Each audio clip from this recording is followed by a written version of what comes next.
Welcome to the platform of employment class के मंच में आप सबका पूरे दिल से भरपूर से स्वागत है। ठीक है। आज कुछ खुफियाएं बातें होंगी। कैसी बातें? खुफिया यानी सीक्रेट टॉक, है ना। खुफिया रहस्यमयी बातें। आज एक नई वैकेंसी जो आई हुई है आईबी की, उस पे बात होगी ना। आईबी एसीआईओ पे भी और आईबी सिक्योरिटी असिस्टेंट्स पे भी। कि आखिर इनका काम क्या है, ये किस तरह से काम करते हैं, आपको ये ज्वाइनिंग करना भी चाहिए या नहीं चाहिए, अगर आप करते हैं तो आपको इसका क्या फ़ायदा है, अगर आईबी की नौकरी करते हैं तो इसका क्या नुकसान है। सारी आज बातें हम लोग करेंगे। आईबी के प्रॉफिट को, आईबी के लॉस को, आईबी के सारे कन्फ्यूजन को भी समझेंगे कि इसके जॉब टास्क कैसे होते हैं और किस पे या इस पे किस तरह के काम किए जाते हैं। तो सबसे पहले आप जानते हैं क्या कि भारत में सबसे ज़्यादा इज्जत वाली कौन सी नौकरी है? लोग तो जानते हैं कि आईएएस की नौकरी है या आईपीएस की नौकरी है या बहुत बड़ा-बड़ा पद है, लेकिन एक पद और भी है जो खुल करके बता भी नहीं सकता कि हम किस पद पे और किस लेवल पे काम करते हैं और किन लोगों के बीच में मेरा उठना-बैठना है। लेकिन डिपार्टमेंट के अंदर और गवर्नमेंट बॉडी के अंदर उसकी बहुत इज़्ज़त होती है, लेकिन लोग उसके बारे में बहुत कम जानते हैं कि वो किस पद में है और क्या करता है। यानी आपके वो सामने बैठ कर के चाय भी पिएगा, आप उसको समझते हैं एक नॉर्मल आदमी, ठीक है? आईएएस और आईपीएस तक भी जिससे घबराते हैं, वो होता है जज। आईएएस और आईपीएस भी जिससे घबरा जाते हैं जज के सामने, लेकिन जज भी जिससे थोड़ा घबराता है, वो है आईबी का अधिकारी। जज को भी मालूम है कि अगर इसके हाथ में मेरा फाइल चला गया, तो ये कुछ भी खोजबीन कर सकता है ना।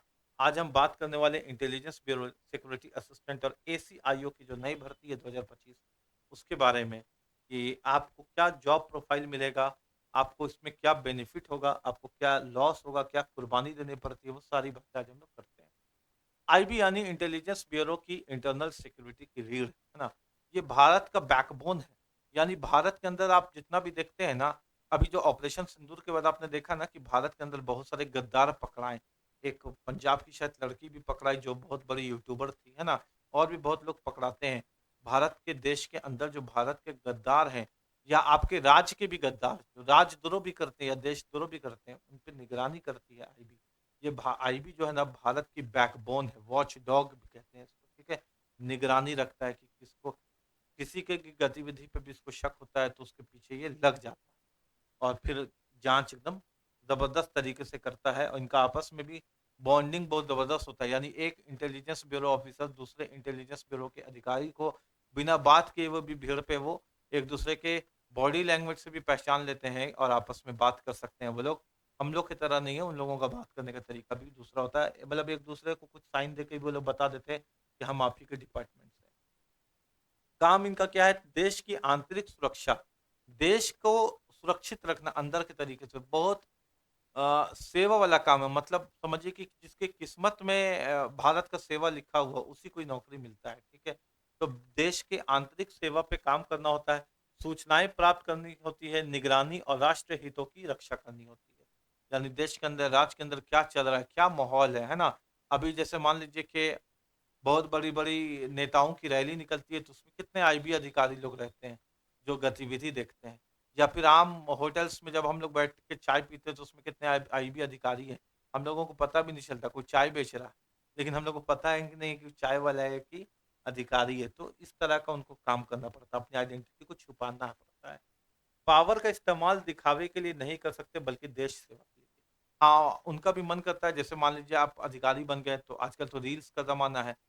आईबी का नौकरी पाने के बाद आपको बहुत मन करेगा कि रील्स बनाएँ, शॉर्ट्स बनाएँ, अपना भौकाल दिखाएँ, लेकिन आपको इसकी इजाज़त बिल्कुल नहीं मिलेगी, क्योंकि संविधान में भी आर्टिकल जो है 33 अनुच्छेद 33 आपको अधिकार नहीं देता, क्योंकि देश की बात है। तो आपको बोला गया है संविधान के अंदर आपके बारे ज़िक्र है आईबी अधिकारियों के बारे कि आपकी आइडेंटिटी हमेशा गुप्त रहती है। आप कभी भी आइडेंटिटी आपकी रिवील नहीं होगी। आपका आपको बहुत सारा ऐसा टास्क होगा जो आप अपने परिवार वालों को भी नहीं बता सकते और आपके परिवार वाले भी खुल के नहीं बताएँगे कि मेरा बेटा जानते हो आईबी में। हो सकता है कि मोहल्ला वाला या आपका खानदान वाला बोलेगा, "अरे! ये तो निकम्मा है, ऐसे चप्पल पहन के घूमते रहता है।"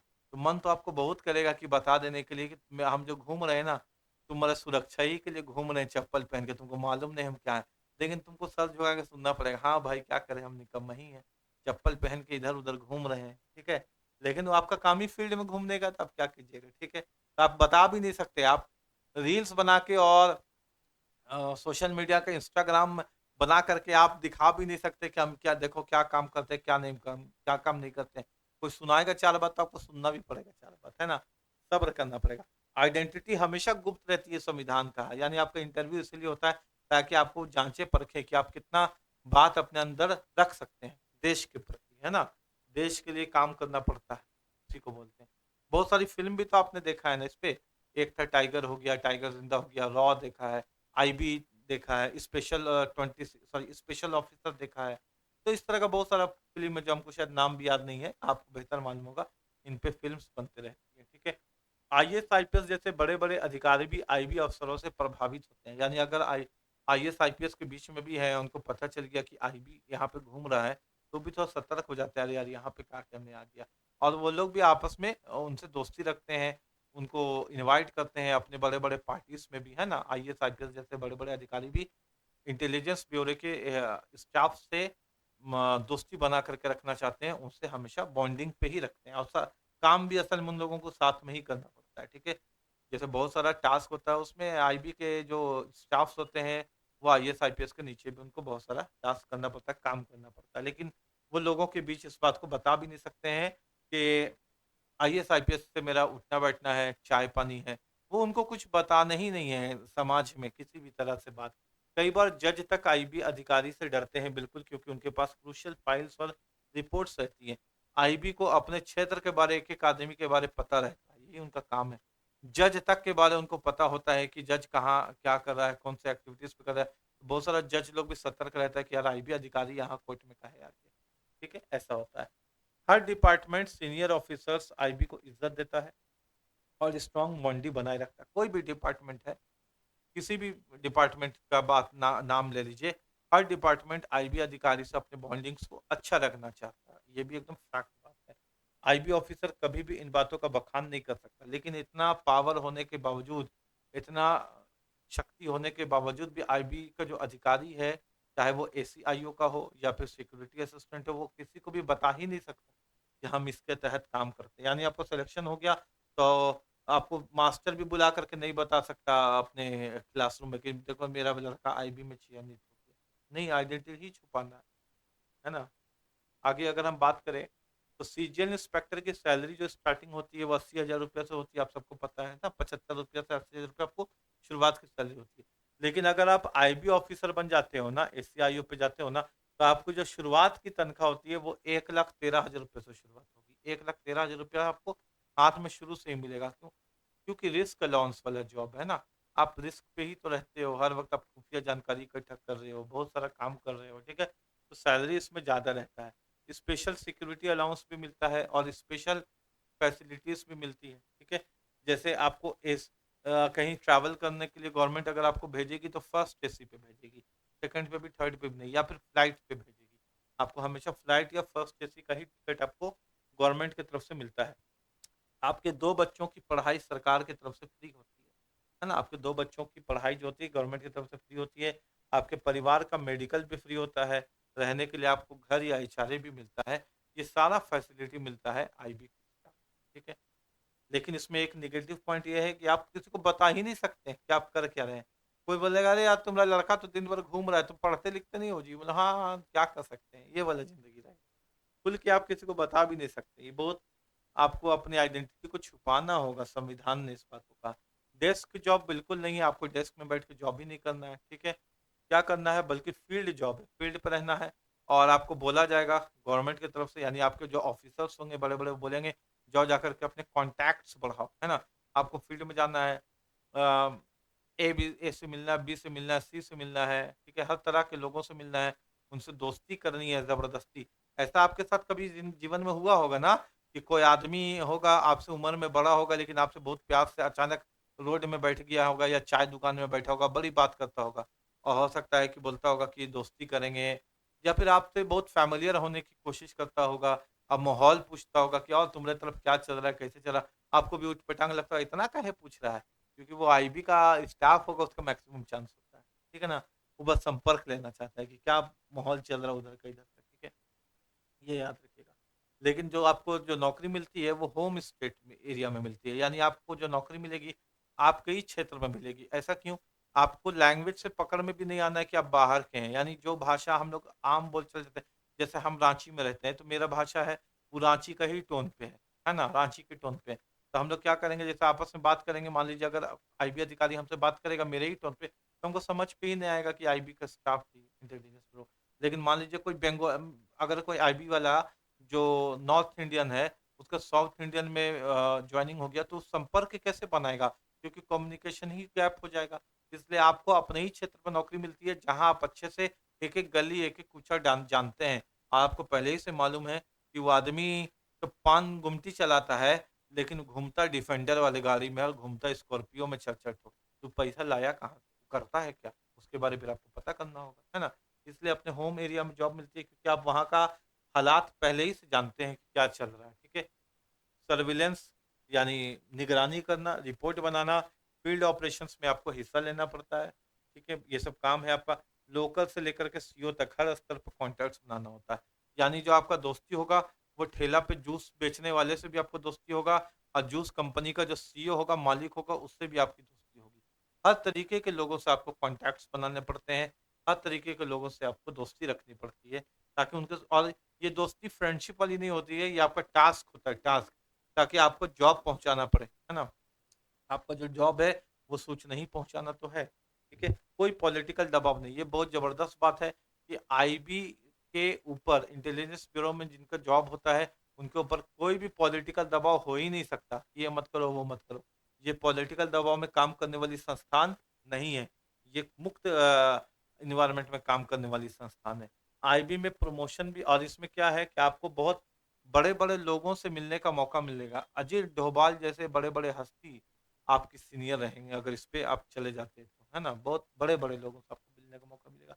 आईबी में प्रमोशन भी बहुत तेज़ होगा, क्योंकि ज़ाहिर-सी बात है वैकेंसीज़ बहुत दिन-दिन के बाद आई है और बहुत 80% पद खाली है, तो आपको बहुत मौका है कि आईबी के अंदर बहुत जल्दी प्रमोशन मिले, ठीक है? अगर आपकी जॉइनिंग होती है तो। डिपार्टमेंट में बहुत सारी वैकेंसीज़ ओपन रहती है। टैलेंट और परफॉर्मेंस की कदर, जहाँ आपके हर टैलेंट की वैल्यू मिलती है, ये बहुत अच्छा चीज़ है। आप एसएससी में जॉइनिंग ले लो, आप किसी भी पोस्ट में जॉइनिंग ले लो, रेलवे में जॉइनिंग ले लो, आपका कोई टैलेंट है उसका स्पेशल महत्व नहीं है। मान लो आपने रेलवे में आपने नौकरी ले लिया, आपको शायरी बहुत अच्छा आता है, लेकिन वो शायरी का रेलवे करेगा क्या? अपना शेर, तकलीफ ना होने देंगे तुझे, तेरा नाम ही लेना छोड़ दिया, जिस दिल में बसा था प्यार तेरा, उस दिल को कब का तोड़ दिया। कितना अच्छा लगा सुन के। लेकिन इसका रेलवे करेगा क्या? है ना? लेकिन आईबी इसको यूज़ करेगा। आईबी देखेगा आप में कोई स्पेशल टैलेंट है, तो आईबी फिर उस वैसे लोगों के बीच भेजेगा, जहाँ आप अपने टैलेंट को यूज़ करके आप बेहतरीन काम अपने देश के लिए कर सकें। यानी आईबी आपने देखता है आपके जो स्पेशल एक्टिविटी है, स्पेशल जो करिकुलम आप वर्क करते हैं, उसका टैलेंट का भरपूर उपयोग आप अपना वहाँ कर सकते हैं। बहुत मज़ेदार जॉब है, यकीन मानिए। करियर में नेशनल एंड इंटरनेशनल एक्सपोज़र होगा। बाहर, ज़ाहिर-सी बात है आपको बाहर जाना नहीं पड़ सकता उतना, लेकिन कभी-कभी टास्क के लिए आपको बाहर भेजा जाता है गवर्नमेंट की तरफ से। बड़े-बड़े अधिकारी और एक्सपर्ट्स से सीखने का मौका मिलेगा, और आपको वहाँ जो सिखाते हैं, वो कोई छोटे अधिकारी नहीं दिख रहेंगे, बहुत बड़े-बड़े अधिकारी, अजीत डोभाल टाइप के लोग आपको आपके गुरु रहेंगे वहाँ सिखाने वाले। फील्ड जॉब है, लेकिन रिस्पेक्ट आईएएस, आईपीएस की जैसा होता है, लेकिन अब वही बात है कि आप बता ही नहीं सकते लोगों को कि आपका जो रिस्पेक्ट है, कितने बड़े-बड़े लोगों के बीच आपका उठना-बैठना है, आप बता ही नहीं सकते। यही इसमें बात है भाई। ये आप आईबी हैं, आप अपना चेहरा दिखा ही नहीं सकते कि हम आईबी हैं, ठीक है? पावर भी है, रिस्पेक्ट भी है, पर्क्स भी है, फैसिलिटीज़ भी है। सबसे बड़ी बात ये है कि देश सेवा का ज़बरदस्त अवसर है। यानी हर वक़्त देश सेवा में लगे हुए हैं, हर वक़्त देश सेवा में। गुप्त सूचना के अनुसार आप गुप्त सूचना ही तो हैं, ठीक है? यही है। अगर आपके अंदर देश सेवा का जज़्बा है, तो आईबी की तैयारी आज से ही शुरू कीजिए। आईबी की तैयारी के लिए प्लेलिस्ट में आपको मिल जाएगा, है ना? हमारे मैथमेटिक्स का, रीज़निंग का, इंग्लिश का बहुत सारा ज़बरदस्त कंटेंट मिलेगा। आपके एग्ज़ाम्स के पॉइंट ऑफ व्यू से बहुत यूज़फुल कंटेंट है, एग्ज़ाम्स में क्वेश्चन उससे आने के मैक्सिमम चांस है। आप ज़रूर देखिए कि हमने मैथमेटिक्स में, रीज़निंग में प्लेलिस्ट में है, किस लेवल पे तैयारी करवाते हैं हम, और आपको एक नया अप्रोच मिलेगा देखने के लिए, ठीक है? समझने के लिए, सोचने के लिए। या ज़ाहिर-सी बात है, आप अगर आईबी बनना चाह रहे हैं, तो आपका दिमाग भी उसी तरह से तेज़ होना चाहिए। तो हम क्या करते हैं कि हम किसी भी क्वेश्चन के कैलकुलेशन को बहुत लंबा-चौड़ा नहीं करते। अगर हम आईबी की तरह सोचते हैं और आपको एकदम बहुत आसान तरीके से कोशिश करते हैं कि समझा दें, ताकि जो बच्चा मैथमेटिक्स बैकग्राउंड का नहीं है, उसको भी मैथमेटिक्स या रीजनिंग या जो पेपर भी हम पढ़ाते हैं उसको बहुत आसानी से समझ में आ जाए। और अगर आपको इंग्लिश से डर लगता है तो एकदम ज़िम्मेदारी लेते हैं इंग्लिश की कंप्लीट कोर्स आपको करवाने की। किसी भी एग्ज़ाम्स में आप उससे एग्ज़ाम क्वालीफाई कर सकते हैं, ऐसा हम आपको विश्वास दिला सकते हैं, है ना? आईबी ऑफिसर हैं क्या बेटा? तो साइलेंट प्रोटेक्टर्स ऑफ इंडिया है, शांत प्रोटेक्टर्स ऑफ इंडिया है। शांत रह के भारत माता की सेवा करते हैं, भारत को बचाते हैं और कभी किसी को बता भी नहीं सकते कि हम आप आपके लिए, आम जनता के लिए क्या कर रहे हैं, है ना? आईबी चमक दिखाए बिना ही देश की रक्षा करता है। 2025 की नई वैकेंसी आपके लिए सुनहरा अवसर है। जय हिंद। अगर आप भारत माँ की सेवा करना चाहते हैं, भारत के अंदर एक बहुत ज़बरदस्त नौकरी में जाना चाहते हैं, तो एसीआईओ की वैकेंसी तो अभी अगर आपने फॉर्म भर दिया तो भी आप हमारे पास तैयारी कर सकते हैं और आप 10th लेवल से भी उसकी तैयारी कर सकते हैं, जो अभी फॉर्म निकला हुआ आईबीएससी का, है ना? तो मिलते हैं अगले क्लास में। क्लास देखने के लिए ज़रूर आप हमारे प्लेलिस्ट में देखिए, चैनल को सब्सक्राइब कीजिए, क्योंकि इस चैनल पे आपको जो कंटेंट मिलेगा वो हल्का कंटेंट बिल्कुल नहीं मिलेगा, बल्कि बड़े-बड़े सवालों को किस तरह से आसान किया जा सकता है और एग्ज़ाम में 100% सिलेक्शन की गारंटी के साथ हमारी क्लासेस होती है। जय हिंद, जय भारत।